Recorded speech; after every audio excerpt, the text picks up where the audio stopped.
Welcome back. അപ്പൊ ഞമ്മ പുതിയൊരു വീഡിയോ വന്നിട്ടുണ്ട് ഗൈസ്. ഈ വീഡിയോ വരാൻ കാരണം വേറെ ഒന്നുമില്ല ഗൈസ്. നിങ്ങൾ ഷോർട്ടായിട്ടായിരിക്കും എൻ്റെ റീൽസും കാര്യങ്ങളൊക്കെ കണ്ടിരുന്നത്. യൂട്യൂബിൽ കാണുന്ന ഒരു ചെറിയ ഷോർട്ട് വീഡിയോ ആയിട്ടായിരിക്കും കണ്ടിരുന്നത്. അപ്പൊ അതിൽ പാർട്ടായിട്ട് ഞാൻ സ്റ്റോറീസ് പറഞ്ഞിട്ടുണ്ടായിരുന്നു. അപ്പോൾ അത് ഒറ്റ വീഡിയോ ആയിട്ട് ഞാൻ അതിനെ പോസ്റ്റ് ചെയ്യാന്ന് വിചാരിച്ചു. പക്ഷെ അപ്പോഴേക്കും ഞാൻ പോർട്രേറ്റ് മോഡിൽ എടുത്ത് കാരണം ഷോർട്സിൽ മാത്രം പറ്റുള്ളൂ. അപ്പൊ നമ്മൾ സെപ്പറേറ്റ് ഒരു വീഡിയോ ആയിട്ട് ഇറക്കാന്ന് വിചാരിച്ചു നമ്മുടെ സ്റ്റോറീസ്.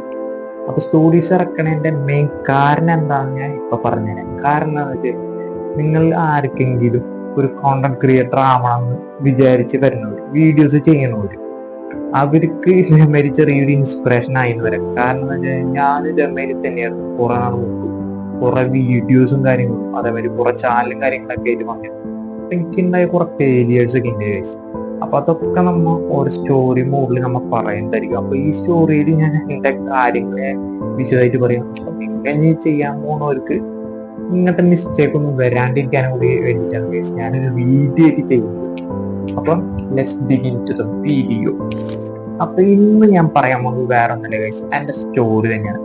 സ്റ്റോറി എന്ന് പറയുമ്പോൾ നിങ്ങൾ ഇൻസ്റ്റയിലും യൂട്യൂബിലായിട്ട് ഷോർട്സും അതേമാതിരി റീൽസ് ഒക്കെ ആയിട്ട് എന്റെ ഞാൻ പാർട്ടായിട്ട് ഇട്ടുണ്ടായിരുന്നു. അത് വേറെ ഒന്നല്ല ഗൈസ്, അത് പോർട്രേറ്റ് മുകളിലെടുത്ത അതേമാതിരി തന്നെ അതിൽ എനിക്ക് ഫുള്ള് ഉൾപ്പെടുത്താനും പറ്റിയില്ല. അതിപ്പോ ഞാൻ ഒറ്റയടിക്ക് ഒരു വീഡിയോ ആയിട്ട് ഞാൻ ചെയ്യാന്ന് വെച്ചാൽ എന്റെ സ്റ്റോറി.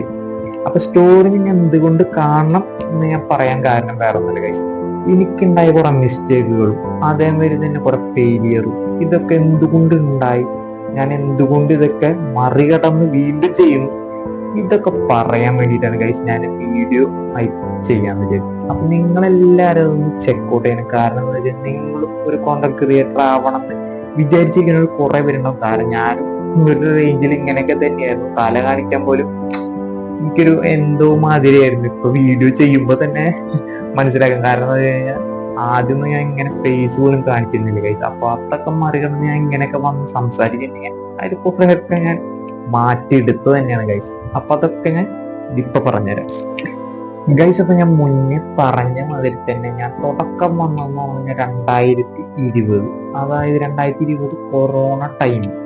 ആ ടൈമിലാണ് സത്യം പറഞ്ഞാൽ ഞാൻ ഇപ്പൊ വീഡിയോ എടുത്തോണ്ടിരിക്കുന്നത്. ഈ റെഡ്മി നോട്ട് 8 പ്രോ എന്ന് പറയുന്ന ഈ ഡിവൈസ് ഞാൻ എടുത്തു. ഡിവൈസ് എടുത്ത് എനിക്ക് ആദ്യത്തെ ആഗ്രഹം വേറെ ഒന്നല്ല ഗൈസ്, എനിക്കൊരു ഗെയിം കളിക്കണമെന്നായിരുന്നു. ഗെയിം കളിക്കുന്ന പറഞ്ഞാൽ എന്റെ കൂട്ടുകാർ ആ ടൈമിലൊക്കെ പണ്ട് നമ്മൾ മിനിമിൽസായിരുന്നു കളിച്ചിരുന്നത്. മിനിമിൽസ് കളിച്ച് എല്ലാവരും വരണം നമ്മുടെ അടുത്ത് കണക്ട് ചെയ്തിട്ട് കളിക്കാൻ തുടങ്ങി. ആ ടൈമിൽ പിന്നെ ആരും വരുന്നില്ല, എനിക്ക് കളിക്കണം എന്നുണ്ട് ഗെയിംസ് ഒക്കെ. അപ്പൊ അങ്ങനെ ഇരുന്നപ്പോഴാണ് എല്ലാവരും പറയുന്നത് പബ്ജി പെസ് ഇതൊക്കെ പറഞ്ഞു. അപ്പൊ പബ്ജി കളിക്കാന്ന് പറഞ്ഞാൽ നേരിട്ട് പുതിയ ഫോണാണ്. അപ്പൊ പെട്ടെന്ന് കളിച്ച് കഴിഞ്ഞാൽ ഡിവൈസ് അങ്ങനെ വല്ല സീൻ ഉണ്ടായി ലാഗൊക്കെ വന്ന അങ്ങനെ പണി കിട്ടുമെന്ന് വിചാരിച്ചാൽ ഞാൻ പെസ് സ്റ്റാർട്ട് ചെയ്തു. നമ്മുടെ കൂട്ടുകാരൊക്കെ ആയിട്ട് കളിച്ച് അങ്ങനെ കുറെ നാൾ അത് പെസ് ഗെയിം ആയിട്ട് ഇങ്ങനെ പോവായിരുന്നു. അത് കഴിഞ്ഞപ്പോ ഞാൻ വിചാരിച്ചു എന്തെങ്കിലുമൊക്കെ ആവട്ടെ എന്ന് വെച്ചിട്ടാണ് ഞാൻ പിന്നെ പബ്ജി ആയിട്ട് കളി തുടങ്ങിയത്. അവിടെ നിന്ന് എനിക്ക് ചേഞ്ച് വന്നു. കാരണം എന്താ വെച്ചാൽ പബ്ജി ഒരു രക്ഷയില്ല, എന്തിട്ട ഗെയിം, അതൊരു പൊളി തന്നെയാണ് ഗൈസ്. അപ്പൊ കുറെ ഫ്രണ്ട്സിനെ കിട്ടി, നമുക്ക് പുറത്തുനിന്ന് കുറെ ബായിമാരും കിട്ടി. മാത്രല്ല നമുക്ക് മലയാളിച്ച് കുറെ അങ്ങനെയാണ് ഞാൻ പബ്ജിയിൽ ആക്റ്റീവായി തുടങ്ങിയത്. പിന്നെ പറയാനായി ഗൈസ്, പബ്ജി കളി കഴിഞ്ഞ് പിന്നെ എനിക്ക് അടുത്തത് വന്ന ആഗ്രഹം വേറെ ഒന്നുമില്ല ഗൈസ്. ഞാൻ യൂട്യൂബ് കാണുന്ന ആളായിരുന്നു. അത് മാത്രല്ല യൂട്യൂബിൽ അന്ന് നല്ല ടിച്ച് കയറി വന്നു എന്ന് പറഞ്ഞു കഴിഞ്ഞാൽ വേറെ അറിയില്ല ഗൈസ്, അത് ജിയോ മച്ചാനായിരുന്നു, എംഫോടെക്.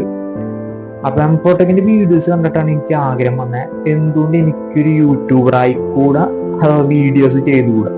അപ്പൊ പിന്നെ ഞാൻ സെർച്ച് ചെയ്ത് ഫുള്ള് യൂട്യൂബർ എങ്ങനെ ആവാം, യൂട്യൂബിൽ എങ്ങനെ വീഡിയോസ് അപ്ലോഡ് ചെയ്യാം, എങ്ങനെ എഡിറ്റ് ചെയ്യാം, ഈ സംഭവം മാത്രമേ എൻ്റെ ഫോൺ ഹിസ്റ്ററിയിൽ. അപ്പൊ ഞാൻ അത് സെർച്ച് ചെയ്ത് കണ്ടുപിടിച്ച് എങ്ങനെയൊക്കെ ചെയ്യാന്ന് വിചാരിച്ചു. അപ്പൊ ഈ ഫോണിൽ തന്നെ റെക്കോർഡ് ചെയ്ത് അങ്ങനെ ഞാൻ തുടക്കം ഒരു ചാനലൊക്കെ ഉണ്ടാക്കി വന്ന് ഞാൻ ഒരു ക്രാഫ്റ്റും കാര്യങ്ങളൊക്കെ ചെയ്ത് തന്നെ കുറെ ഫ്ലവർ ഉണ്ടാക്കാൻ ചെറിയ സാധനങ്ങൾ. അന്ന് നമുക്ക് വലിയ ഇതൊന്നും ഇല്ലല്ലോ ഗൈസ്, നമുക്ക് എന്തിനോ വേണ്ടി യൂട്യൂബർ ആവുന്നു അല്ല, ആ ഒരു ഫ്ലോയിലാണ് ഞാൻ എന്തൊക്കെ ചെയ്ത് കൂട്ടിയിരുന്നത്. അങ്ങനെയാണ് ഞാൻ തുടക്കം യൂട്യൂബിലേക്ക് വന്നു തുടങ്ങിയത് ഗൈസ്. അത് ഞാൻ പറഞ്ഞ വഴി അതിന് ഇൻസ്പിറേഷൻ ആയിട്ട് വേറെ ആയിട്ട് അത് ജിയോ തന്നെയാണ്, നമ്മുടെ സ്വന്തം എംഫോടെക്.